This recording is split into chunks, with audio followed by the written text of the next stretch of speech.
DG2LZ Studio.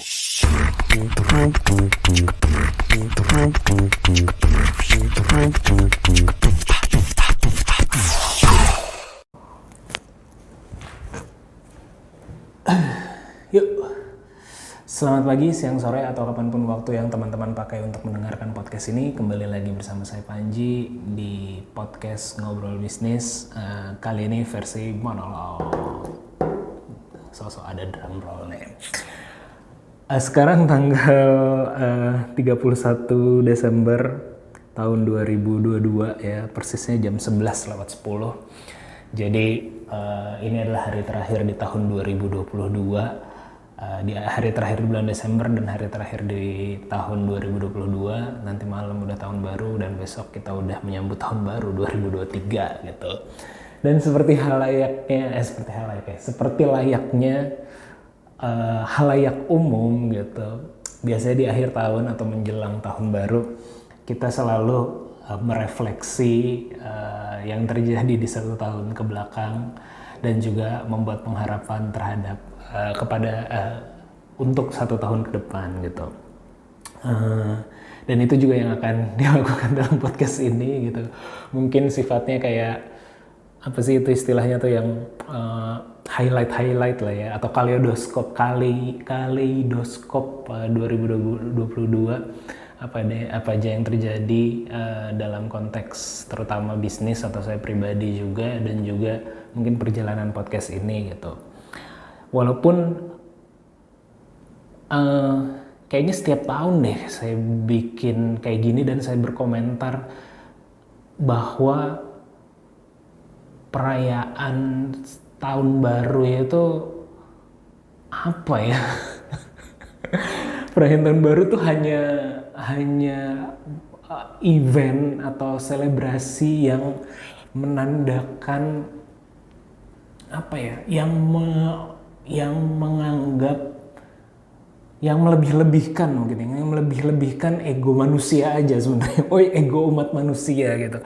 Ini kan kalender kita yang bikin gitu. Terus juga dalam konteks satu tahun perjalanan manusia itu tidak ada artinya ya compare to perjalanan semesta yang jutaan atau miliaran tahun gitu. Dan juga dalam konteks fenomena alam, satu tahun itu kan hanya bumi berhasil berkelilingi matahari selama satu kali gitu kan. Tapi dalam konteks manusia skala yang lebih kecilnya itu, kita membuat ini menjadi sebuah perayaan gitu, bahwa oh iya kita berhasil melewati satu tahun. Ya cuman ya sekali lagi, karena halayak umum juga merayakan atau halayak umum melakukan hal ini gitu ya, kita ikuti aja gitu. Karena ya kalaupun itu adalah ego manusia, kita kan manusia juga gitu. Mungkin pembenarannya adalah ya karena kenapa kita merayakan, karena umur kita kan tidak sepanjang semesta yang jutaan tahun gitu kan. Tapi kita hidup mungkin cuman 50 tahun, 60 tahun, top kayak gitu, 70 tahun gitu. Jadi satu tahunnya itu udah 1/70 gitu, udah luar biasa, lebih dari 1% dari hidup kita. Jadi tentu saja harus ada momen, ini pembenarannya ya, harus ada momen untuk itu direfleksikan lah kayak gitu. Ya, langsung aja masuk ke pembahasan biar tidak berkepanjangan. Ini saya sebelum masuk ke pembahasan, sama seperti tahun lalu, saya mau menyampaikan terima kasih. Di tahun ini juga ada wrap up dari Spotify ya terkait dengan perkembangan podcast ini. Walaupun saya sendiri mengetahui bahwa di tahun 2022 podcast Ngobrol Bisnis, podcast kita ini nggak terlalu banyak posting gitu ya, nggak terlalu banyak episode baru gitu. Mungkin seingat saya mungkin hanya sekitar 12 atau 14 episode, belasan lah ya, nggak nyampe 20-an gitu. Yang mana artinya per bulan itu kalau kita bagi rata, per bulan paling cuma 1 atau sampai 2 lah, 1 sampai 2 episode per bulan gitu kalau dirata-ratain. Mungkin ada beberapa bulan yang bolong gitu. Dibanding tahun-tahun sebelumnya mungkin bisa sampai 2 atau 3 bahkan 4 episode per bulan gitu. Lebih konsisten tahun-tahun sebelumnya gitu. Tahun ini relatif lebih sedikit secara jumlah episodenya. Cuman memang Spotify bikin wrap up-nya itu yang menyenangkan buat podcasternya juga gitu ya. Jadi yang di capture sama dia salah satu poinnya, ini ada beberapa poin yang saya screenshot dari wrap up-nya Spotify. Yang pertama dia bilang itu podcast Ngobrol Bisnis, you create 1218 menit of new content. That's more than 93% of other creators in the business category kayak gitu. Jadi bentang-bentang karena episodenya dikit, jadi yang di capture sama dia adalah lo bikin 1200 sekian menit konten baru gitu. jadi episodenya memang dikit, tapi jumlah menit dalam episodenya tuh dalam total episodenya tuh banyak gitu. Bahkan itu lebih besar daripada 93% kreator lain di kategori bisnis gitu. Ini penghiburan sebenarnya dari Spotify gitu. Jadi kalau kita tidak menang di jumlah episode, menang di jumlah menit lah gitu. Dan ini juga saya jadi ingat apa ya,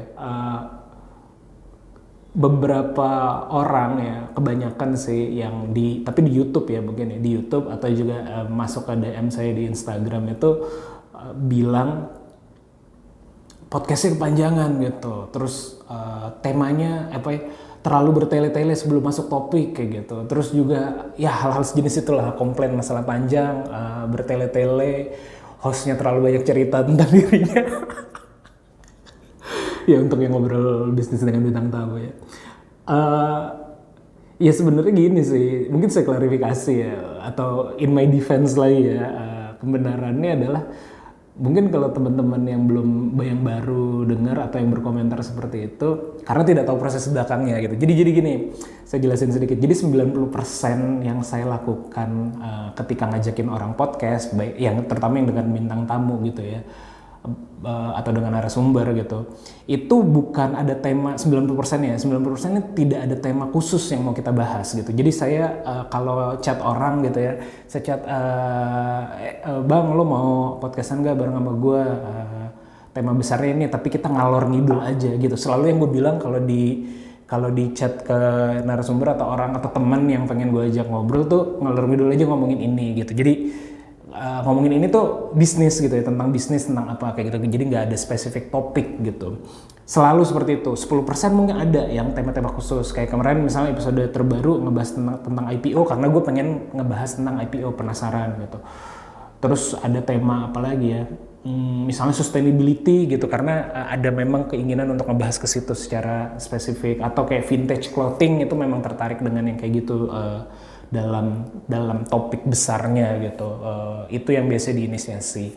Tapi kalau sebagian besar 90%, baik itu teman, baik itu misalnya di tahun ini banyak ngajak, nggak banyak sih ya, ada 2 ya, komika Adriano Colby sama Panji Pragiwaksono yang gue ajak ngobrol itu pun kayak gitu ngalur ngidul aja, nanti mengalir aja sesuai dengan arah kemana membawa diskusi kita atau obrolan kita. Itu saya selalu bilang seperti itu ya ke orang-orang yang saya ajak podcastan.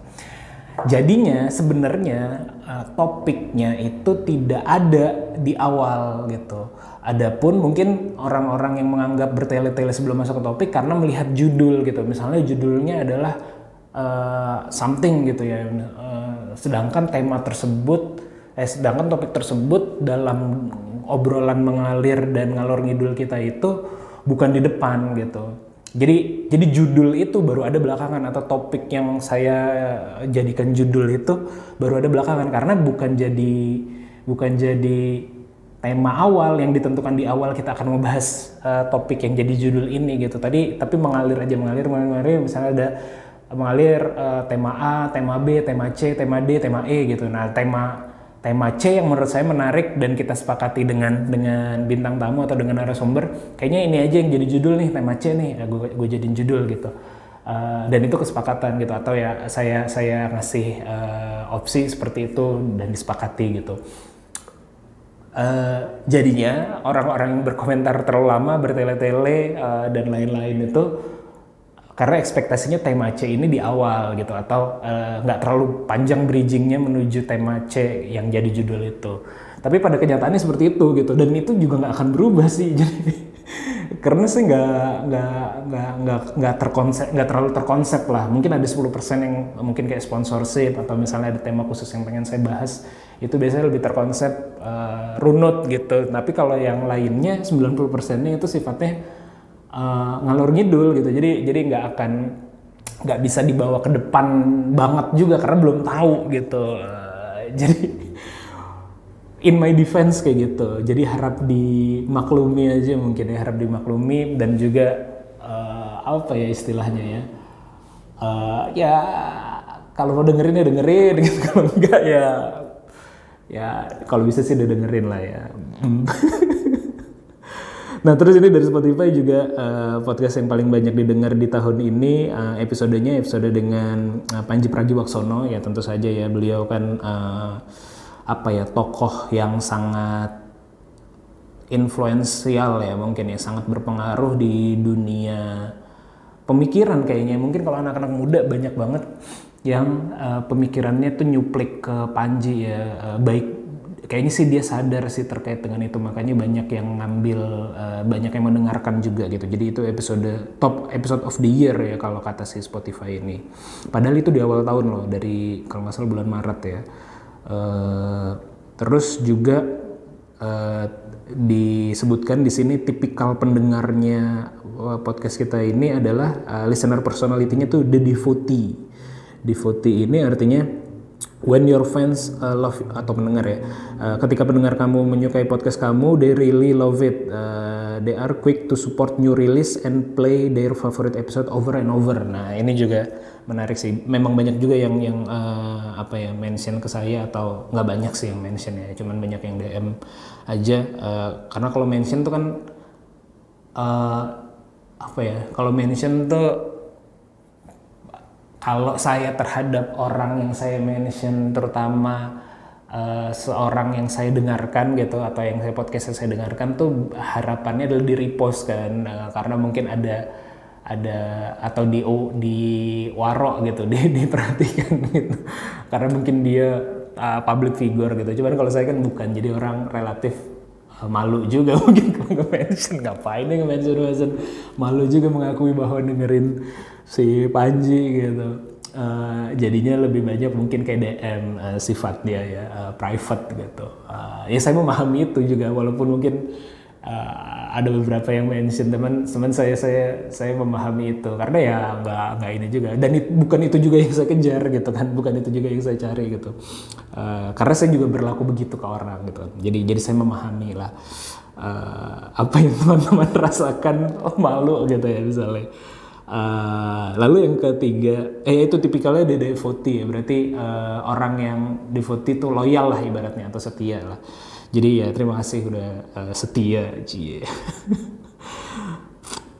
Terus juga ini juga yang menurut saya menarik ya, alhamdulillah sih, harus disyukuri juga ya. Your podcast was in the top 10% most shared globally.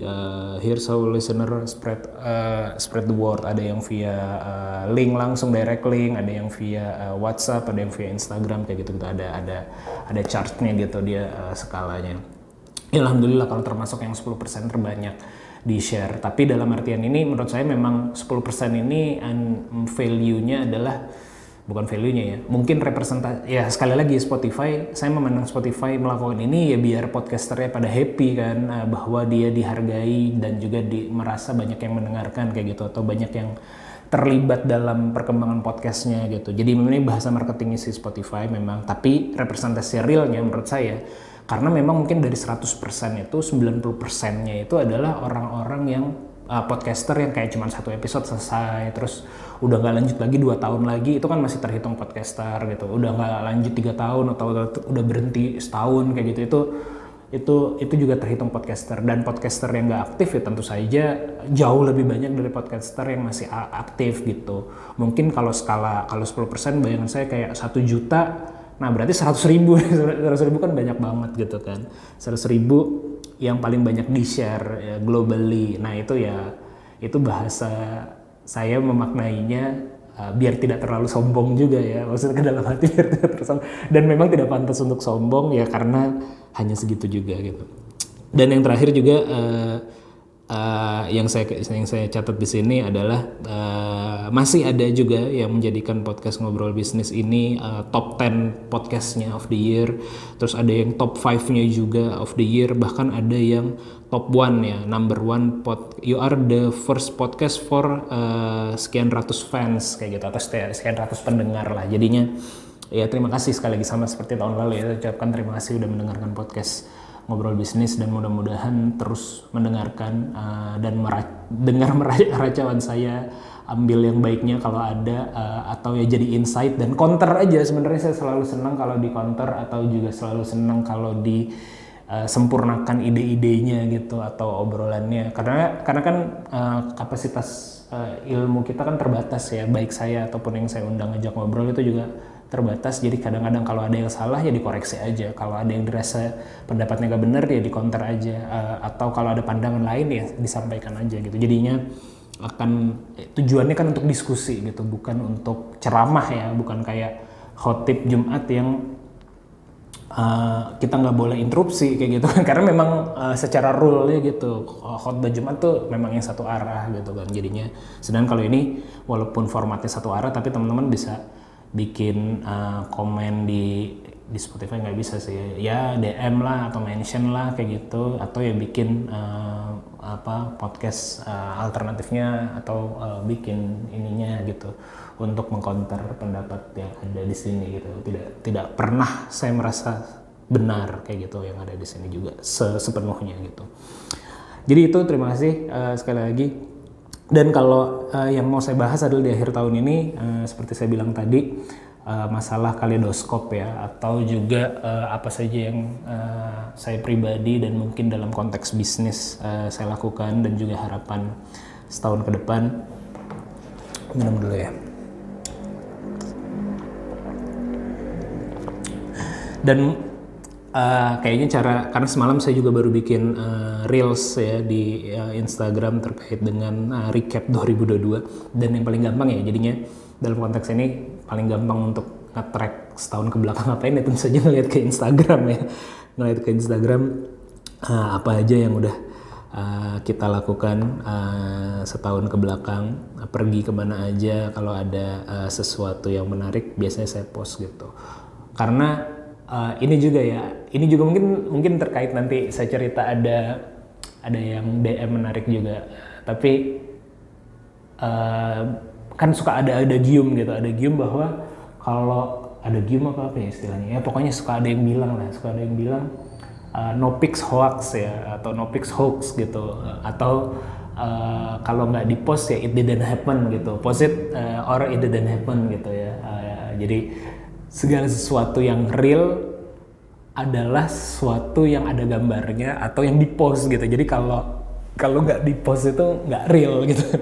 Kalau nggak di-post itu seolah-olah tidak terjadi.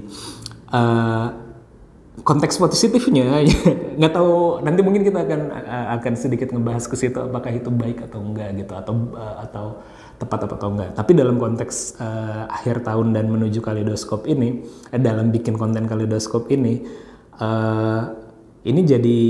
jadi memudahkan gitu. Jadi saya tinggal lihat, oh ya bulan Januari gue ngapain. Walaupun memang ada tools-tools lain ya. Kalau saya pribadi itu juga mengkonekkan Google saya dengan Google Timeline ya. Jadinya sebenarnya per day, per hari itu kita bisa track si Panji nih kemana aja, ngapain aja gitu-gitu. Buat pribadi, tapi buat konsumsi pribadi gitu.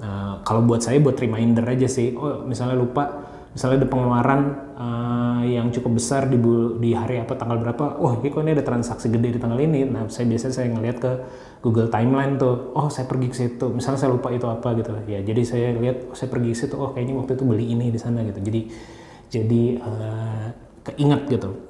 Jadi teknologi sebenarnya relatif memudahkan, tapi dan dalam konteks ini tentu saja memudahkan untuk bikin kaleidoskop gitu. Di bulan Januari ini ada postingan lebih ke ini sih, throwback ya ini mah. Terus di bulan Februari ada postingan, ini kayaknya nggak usah dibahas satu deh, mungkin yang menarik aja ya. Oh iya, di tahun ini juga ngobrol sama Eka Anas ya di podcast Ngobrol Bisnis, itu juga hal yang membanggakan buat saya karena ketemu idola lah bisa dibilang juga kayak gitu. Bang Eka, dan masih komunikasi juga sih di WA gitu. Lebaran kemarin, terus juga ada kemarin saya konten dengan podcastan dengan NFT yang bergerak di bidang musik, itu juga saya mention ke Bang Eka ya di WhatsApp. Terus juga di bulan Maret saya alhamdulillah berangkat ke Jerman. Ini ada urusan pekerjaan sebenarnya. Ini cukup menyenangkan ya, cukup mendebarkan dan menyenangkan pada bulan Maret itu, karena waktu itu seingat saya Ukraina dan Rusia baru mulai berperang gitu. Jadinya waktu itu ketika saya mau berangkat ke sana deg-degan tuh, takutnya Jerman kan dukung Ukraina kan, jadinya takutnya apakah pesawat saya nih melintasi di situ, kan lagi musim-musim pada waktu itu ya, beberapa pesawat ada yang sempat takutnya walaupun pesawat komersil ditembak jatuh atau seperti apa, jadi sempat deg-degan gitu. Tapi alhamdulillah lancar. Eventnya di sana pun sangat menarik gitu. Saya 2 minggu kurang lebih dan belajar banyak, membuka network banyak juga, yang mana itu berkelanjutan karena di tahun yang sama juga akhirnya saya balik lagi ke Jerman lagi di bulan Oktober kemarin gitu, balik lagi ke Jerman untuk memfollow up apa yang saya lakukan di bulan Maret itu gitu. Terus di bulan apa lagi nih, Lebaran bulan Mei. Oh ya, kita tahun 2023 nanti Lebarannya lebih cepat ya, bulan Maret kalau nggak salah udah puasa, jadi April udah Lebaran di Jakarta. Terus tahun ini juga ini banyak postingan-postingan saya kalau di Instagram itu yang kaitannya sama mengkoleksi alat pemutar kaset ya, itu karena lagi gairahnya atau hobinya lagi mengarah ke situ gitu setahun ini, lebih ya dibanding setahun sebelumnya. Di bulan Juni alhamdulillah juga saya pertama kali mengunjungi Seoul ya, Korea Selatan, dan tahun ini 2 kali juga gitu. Jadi tahun ini saya 2 kali ke Jerman, tahun ini 2 kali ke Seoul. Bulan Mei saya ke sana, lalu ketika berangkat ke Jerman itu saya juga ke Seoul lagi gitu. Jadi 2 kali. Rata-rata 2 negara 2 kali nih tahun ini. Mungkin kayak balas dendam ya jadinya. Kan 2 tahun terakhir 2020, 2021 nggak keluar negeri gitu. Jadi kayak tahun ini tuh alhamdulillah jadi ada rezeki lebih banyak gitu untuk berhasil mengunjungi, jadi kayak dibales gitu. Kemarin kan nggak kemana-mana. Nah di Seoul ini juga menarik banget sih, saya ngelihat ekosistem startupnya di sana berbeda dan menarik banget gitu ya dalam konteks Asia, dan terutama ke industri kreatifnya juga. Saya sempat beberapa kali bikin podcastan di Ngobrol Bisnis juga dengan orang-orang yang bergerak di industri yang lama di Korea, terus juga dari atas, bukan dari atas ya atas kalau nggak salah ya. Ya pokoknya orang KBRI Seoul juga saya ajak podcastan di sini ngomongin masalah industri kreatif, itu juga menarik. Dan ini kan konteksnya kalau ke Korea ini expo ya, ada bisnis saya, salah satu bisnis saya namanya Kiwi, jadi kita ada expo di sana dan itu juga dapat exposure yang bagus, dan juga ada beberapa yang mesti bisa di follow up walaupun ada keterbatasan juga ya, ada beberapa yang mesti PR juga setelah saya cek lagi gitu.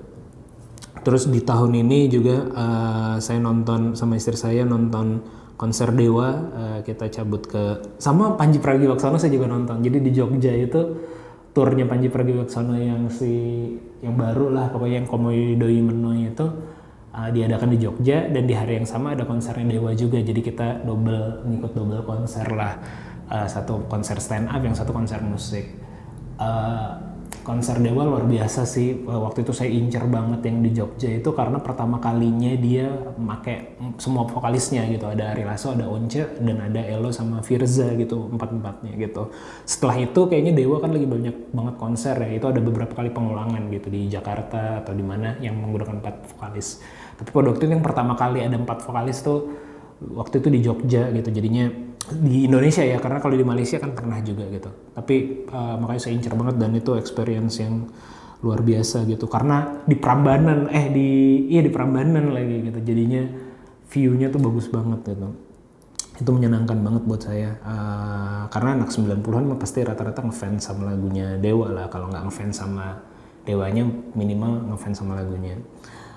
Terus ya jalan-jalan di Jogja. Terus bulan September, ternyata bulan September saya balik lagi ke Berlin. Udah melanjutkan follow up yang bulan Maret itu 2 minggu lagi di sana kurang lebih. Dan ada pembelajaran juga karena saya ikut programnya Berlin Landing Pad, khususnya itu untuk startup yang bergerak di B2B dan B2G gitu. Jadi kita bener-bener di shaping banget di sana. Gimana lo seharusnya menjalankan bisnis yang berbasis B2B gitu. Dan efek dari sana banyak yang kita rombak di dalam internal kita gitu ya. Secara proses bisnis maupun ya tentu saja marketing gitu. Dan sangat bagus sekali lagi itu programnya. Jadi beberapa kali orang-orang yang saya tahu punya potensi itu saya infokan terkait dengan program-program yang setipe gitu, sehingga biar efeknya bukan cuman ke saya gitu. Di bulan Oktober saya lagi ngebantuin Mikti untuk bikin space di Jakarta. Di bulan Oktober kita launching space-nya, jadi di Gondang Dia. Kalau teman-teman ada yang pengen nyari space, coworking, private, podcast studio, itu bisa datang aja ke Concreate ya, cari aja di Instagram Concreate by Mikti nama space-nya. Itu asik banget tempatnya. Terus di akhir tahun di bulan November akhir ke luar negeri sekali lagi untuk urusan bisnis, yaitu ke Singapura. Ini acaranya China ASEAN Entrepreneur Competition gitu, Innovation and Entrepreneur Competition gitu. Dan ini juga menarik buat saya karena ketemu beberapa entrepreneur yang menarik dari ASEAN gitu dan dari China juga. Dan saya kagum banget sih sama strateginya China ya dalam meng-capture teknologi, dalam berstrategi untuk masuk, berstrategi dagang gitu ya, strategi dagang mereka ke Indonesia, ke negara-negara ASEAN itu kompleks gitu, itu nggak one dimensional banget gitu. Baru kemarin sore saya ngebahas sama Mas Zaki itu ketua Mikti ya, ngobrol-ngobrol di sini. Ini by the way tempat baru saya, ruko di daerah Pahlawan di Kota Bandung. Lantai satunya bikin kayak podcast studio. Ini jadi ini podcast studio nih, cuman belum rapi lah. Lantai 2-nya coworking, semi coworking lah, karena coworking tapi tertutup gitu, nggak terlalu terbuka. Ngobrol-ngobrol di sini, ngobrolin strateginya Cina ini, dan itu kita terkagum-kagum sih, kagum sekaligus ngeri gitu ya terhadap bagaimana mereka mau melakukan strategi dagang. Mungkin nanti di podcast khusus saya akan bahas itu ya, mungkin dengan Mas Zaki juga kalau dia berminat gitu. Karena ya nggak usah di reveal yang lainnya. Ya itu insight yang menarik banget buat saya di bulan di akhir tahun ini. Dan itulah mungkin kurang lebih kaleidoskop setahun terakhir. Di 2022 alhamdulillah bisnis so far so good. Peningkatannya di akhir tahun secara rata-rata beberapa entitas yang saya jalankan menarik gitu. Yang saya lagi perjuangkan juga di Kiwi, mudah-mudahan udah mulai ketemu modelnya gitu, sehingga kita ada target besar 2 tahun ke depan,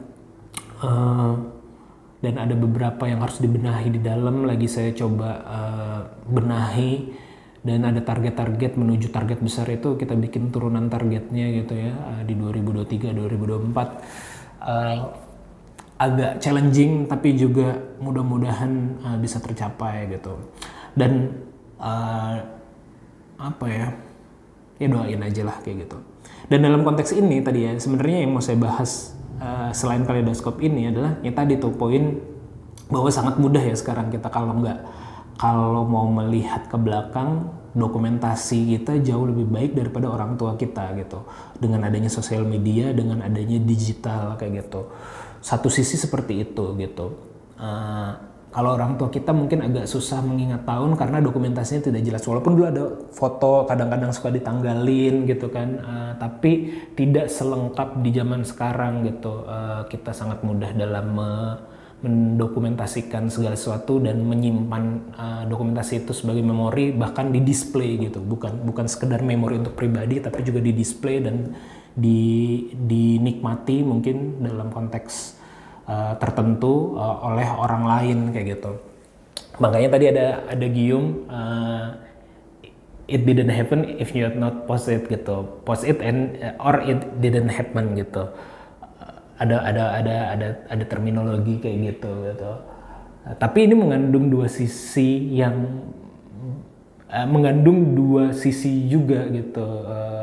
Satu sisi itu oke gitu, baik dokumentasi kita. Sisi lainnya adalah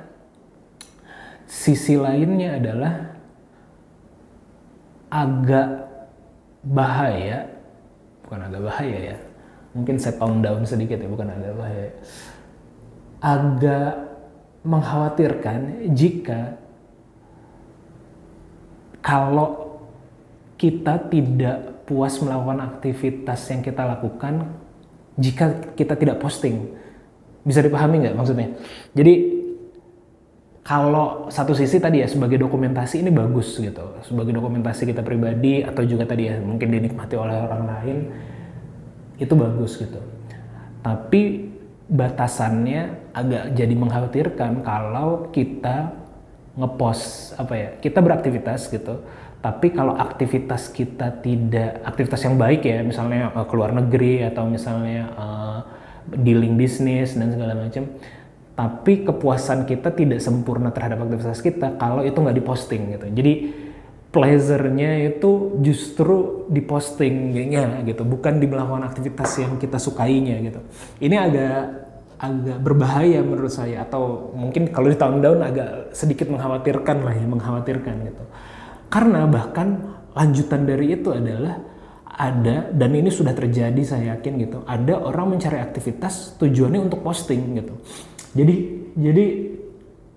Jadi mungkin kalau artis dalam artian pekerja seni ya, atau pekerja seni, mereka mungkin ada kayak foto model gitu ya, mereka sengaja pergi kemana untuk mempromosikan dirinya, foto atau fotografer gitu, ke suatu tempat, foto-foto di situ agar itu adalah sebagai portofolio atau display mereka ditaruh di sosial media kayak gitu. Itu fine lah terlepas dari itu gitu. Cuman ini kayak orang biasa gitu, kayak kita gitu ya. Bahkan sudah ada yang marah seperti itu gitu. Jadi bukan sekedar, pertama yang cukup mengkhawatirkan adalah kalau kita tidak puas dalam melakukan aktivitas kalau belum diposting. Dan lebih laginya itu loh, justru kita melakukan suatu aktivitas karena kita ingin posting. Nah itu yang menurut saya agak berbahaya gitu, agak mengkhawatirkan lah. Dan nyatanya sudah banyak terjadi gitu. Dan saya refleksi ke diri saya juga seperti itu mungkin gitu. Ketika saya datang konsernya Dewa gitu, atau nonton Panji gitu. Nonton Panji mungkin nggak terlalu ini karena sama dia kan nggak boleh ngeluarin HP gitu. Nonton Panji Pragiwaksono ya maksudnya. Nonton Dewa, atau ketika saya ke luar negeri gitu, sudah ada kecenderungan, oh gue di jalan gue posting nih, gue lagi di airport gue posting nih, gue lagi nyampe di suatu tempat lagi meeting gue posting nih gitu. Karena bisa jadi ya ke diri saya sendiri, saya tidak hanya puas dalam melakukan aktivitas itu, tapi saya akan lebih bisa mendapatkan kepuasan atau lebih menyenangkan lagi buat saya kalau aktivitas saya itu diketahui orang banyak. Jadi ini agak bahaya nih, refleksi saya terbesar kayaknya sudah mulai mengarah ke situ nih, saya pribadi, dan mungkin teman-teman juga ada yang agak mengarah ke situ. Dan menurut saya ini mesti kita coba rem ya, kalau dari sisi saya sih ya, saya ngerasa agak ini. Jadi mesti hati-hati tuh kalau sudah seperti itu, kalau menurut saya. PR buat saya pribadi juga gitu. Jadi jangan sampai, jadi itu kan mungkin kalau di agama apa itu ria ya, kayak gitu ya, apa itu melakukan sesuatu karena ingin dilihat gitu. Kalau zaman dulu kan suka ada ini lagi ya, quotes lah, atau ada gium atau kata-kata gitu, Eh, naik kita tuh ini dari para pendaki ya, kita naik gunung bukan untuk dilihat orang, bukan ingin dilihat dunia, tapi kita ingin melihat dunia karena gunung kan tinggi gitu, jadi cakrawalanya jadi luas gitu, pandangannya jadi luas gitu, kayak gitu. Tapi dalam konteks kekinian ya, kaitannya sama sosial media dan posting ini, kita jadi naik gunung tuh kalau nggak difoto ya lo nggak naik gunung gitu. Bahkan kemarin kan ada, nggak tahu teman-teman ada yang merhatiin apa enggak ya, tapi coba dicari nanti di Google gitu. Seingat saya kemarin tuh bulan Desember ini ada kejadian, ada orang Indonesia di Jawa Tengah atau di Jawa Timur gitu berhasil mendaki, dia mendaki Everest gitu, tapi nggak nyampe puncaknya. Walau nggak tahu puncak yang, kan Everest ada beberapa puncak ya, nggak tahu puncak yang utama atau seperti apa gitu, tapi dia tidak berhasil sampai ke puncaknya, tapi dia ngaku berhasil, dan lebih laginya untuk membuktikan dia berhasil, dia make foto orang lain di puncak Everest gitu, make foto orang Indonesia juga gitu, dia make foto orang lain di puncak Everest agar perkataan dia divalidasi dengan adanya foto ya, no pics hoax tadi atau no post it didn't happen tadi itu ya. Jadi makin ini gitu, makin bahaya ya sebenarnya, bahkan bisa sampai ke situ gitu. Jadi mesti hati-hati sih kalau menurut saya. Satu sisi seperti itu. Sisi kedua yang pengen saya bahas juga ya, concern saya, tadi saya bilang ada yang DM menarik gitu, karena semalam atau kayaknya 2 malam yang lalu deh, saya masih di kantor jam 8 malam gitu. Terus saya posting, wah masih di kantor nih jam 8 malam gitu. Tiba-tiba ada teman saya sih, bercanda ya ini konteksnya, karena kita udah saling kenal lama gitu. Dia bilang tuh, Cih marketing kayak gitu, Cih pencitraan, dia bilang kayak gitu. Dia bilang, si pencitraan mengagung-agungkan hustle culture, dia bilang kayak gitu kan. Buat teman-teman yang belum tahu, hustle culture tuh bekerja dengan semangat, tapi belakangan ini lebih konotasinya ke negatif gitu. Jadi kayak kerja lembur itu nggak apa-apa, itu baik-baik saja, justru malah di encourage, atau tidur sedikit itu di encourage. Nah itu kalau dalam konteks sekarang lebih konotasinya begitu. Walaupun sebenarnya nggak, hasil culture nggak kayak gitu. Hustling itu kan bagus ya, giat gitu, bekerja keras lah ibaratnya. Tapi ini bercandaan kita, dia pencitraan kayak gitu, mengagung-agungkan hasil culture gitu. Terus memang saya balasnya adalah saya balasnya tuh ya padahal gue baru ke kantor jam 4 sore gitu. Jadi sebenarnya saya tuh kadang-kadang suka nge-switch waktu kerja gitu. Jadi kalau kadang-kadang lebih prefer kerja karena pagi ada aktivitas lain, saya lebih prefer kerja sore ke malam. Gak mesti di kantor ya, di rumah juga saya suka kayak gitu. Lebih prefer mungkin kerja malam, jadinya saya switch waktunya gitu. Cuman dari situ saya jadi tergelitik karena dibilang pencitraan kan. Jadi saya jadi tergelitik bahwa sebenarnya apa yang saya post tadi di Instagram ya, di Kaleidoskop yang tadi saya jelasin satu-satu gitu,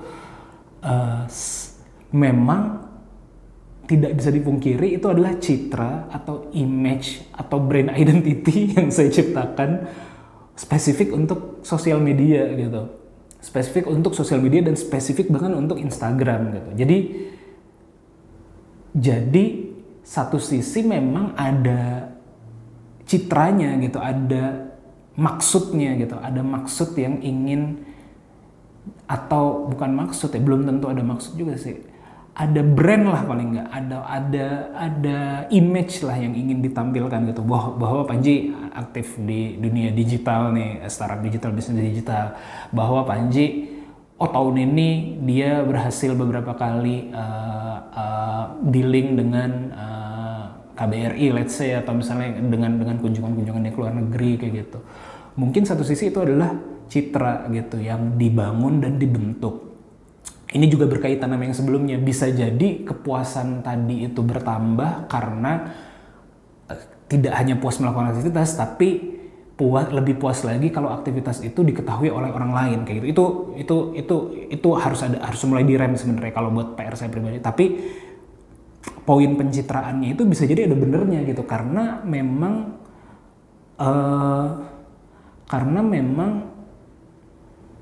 capturean yang ada di Instagram, baik itu di feed, di Reels, atau di Instagram 15 detik, 30 detik itu tidak mencerminkan utuh kehidupan kita gitu kan. Kehidupan kita pribadi gitu. 15 detik, 30 detik, compare tuh 24 jam dalam satu hari, itu hanya seperberapa persennya gitu, 0,0 berapa persennya gitu, kecil sekali gitu. Jadi itu tidak merepresentasikan, tapi itu adalah kayak citra yang sengaja ditaruh di sini gitu. Bahkan spesifik tadi saya bilang di Instagram gitu, karena ada beberapa postingan saya yang sama, saya mirror maksudnya fotonya sama gitu, tapi postingan bahasa saya di Instagram dengan di LinkedIn misalnya beda gitu. Di Instagram misalnya agak-agak lebih non formal, terus kadang-kadang suka menyindir apa-apa segala macam, tapi kalau di LinkedIn lebih formal, lebih apa gitu. Atau bahkan sosial media saya yang berbeda banget di Twitter gitu. Saya di situ lebih banyak sok-sok puitis gitu, sok-sok bikin sajak, sok-sok bikin puisi kayak gitu-gitu. Jadi kayaknya, tapi itu mungkin karena lebih kebiasaan ya si Twitter. Saya lebih sering menggunakannya dari dulu memang untuk kayak berkata-kata kayak gitu. Mungkin karena dulu memang platform kata-kata ya, bukan platform gambar gitu. Jadinya lebih kebawa ke bentuknya dari dulu kayak gitu. Jadi bisa jadi karena kebiasaan juga. Tapi memang satu sisi ini adalah kayak saya sempat bilang ke dia juga, ini kayak avatar sebenarnya, kayak kita bikin sebuah karakter yang belum tentu sama persis 100% terhadap diri kita sebenarnya. Ada bagian-bagian yang sama, tapi bisa jadi diperbesar, bisa jadi ya memang hanya bagian itu yang ingin ditunjukkan gitu. Kayak tadi saya bilang 24 jam cuma 30 detik ketika gue lagi bekerja yang pengen gue tunjukkan gitu. Sedangkan 23 jam 59 menit 30 detik lainnya itu karakter yang lainnya gitu. Jadi bisa jadi itu memang pencitraan gitu, memang citra yang dibangun, brand identity yang ingin dibangun. Dan menurut saya mungkin batasannya bisa jadi tidak salah juga ya, karena memang itu yang ingin, kalau ada aim-nya, tidak salah kalau ada aim-nya. Aim-nya tadi bisa jadi bisnisnya jadi lebih bagus gitu, ada perkembangan ke lainnya, ada opportunity yang bisa didapat dengan melakukan brand identity, branding tadi itu gitu ya. Tapi menurut saya yang seharus direm dari saya adalah jangan sampai kepuasan melakukan aktivitas itu tidak lagi memuaskan, justru lebih memuaskan memposting melakukan aktivitasnya. Nggak boleh, ini jauh lebih gede gitu. Dan apalagi sampai ke tahap melakukan aktivitas untuk posting. Nah itu jauh akan lebih mengerikan lagi sih kalau kayak gitu. Tambahannya buat teman-teman yang mungkin juga follow saya di Instagram adalah, atau follow siapapun di Instagram, harap berdasarkan apa yang kita diskusikan tadi, atau saya diskusikan tadi ya, monolog tadi ini, jangan 100% percaya sama citra orang di sosial media, karena itu nggak 100% dia. Komedian misalnya, saya ketemu Bang Adri ya, ketika lagi podcast sangat hangat dan segala macam, tapi ketika sudah selesai ya, karena memang kita nggak kenal secara dekat juga, hanya nggak terlalu panjang gitu obrolannya, tidak ini intens ketika lagi podcast, karena memang podcast kan memang ini gitu, dan dia juga lagi ada kesibukan juga, saya bisa maklumi. Tapi tidak selalu lucu juga komedian gitu, tidak selalu apa yang dia tampilkan di sosial media itu adalah terus 100% terus self-nya dia gitu. Dan saya juga kayak gitu, jadi mesti dipahami bahwa ya kita nggak bisa percaya 100% bahwa karakter dia adalah seperti ini gitu di dunia nyata gitu. Karena kan kita cuma nge-capture 30 detiknya doang gitu. Kita hanya nge-capture 15 detiknya doang gitu dari hidupnya dia. Jadi berimbang menurut saya. Dari sisi yang bikin postingan itu masih oke untuk melakukan pencitraan, atau ya tadi ya branding lah, apa yang ingin dia citrakan diri dia melalui media ini, tapi mesti ada batasan. Jangan sampai posting itu lebih memuaskan dibanding melakukan aktivitasnya, apalagi bahkan sampai melakukan aktivitas untuk posting. Dari sisi yang menikmatinya atau yang memfollow orang-orang tersebutnya itu, jangan sampai 100% percaya atau menganggap bahwa diri karakter orang ini adalah sesuai yang ditampilkan di sosial medianya kayak gitu, karena nggak 100% kayak gitu, nggak 100% of himself, of themselves gitu. Jadi mesti mesti bisa memfilter itu. Mungkin itu aja yang perlu saya obrolin dalam monolog ini. Sekali lagi selamat akhir tahun, selamat tahun baru, dan mudah-mudahan tahun depan bisnis teman-teman yang mendengarkan juga rencana-rencananya bisa dieksekusi dengan baik dan berjalan dengan baik, dan juga lebih maju, lebih berkembang, dan lebih berkah juga ya. Sampai ketemu di podcast Ngobrol Bisnis di episode selanjutnya. Bye.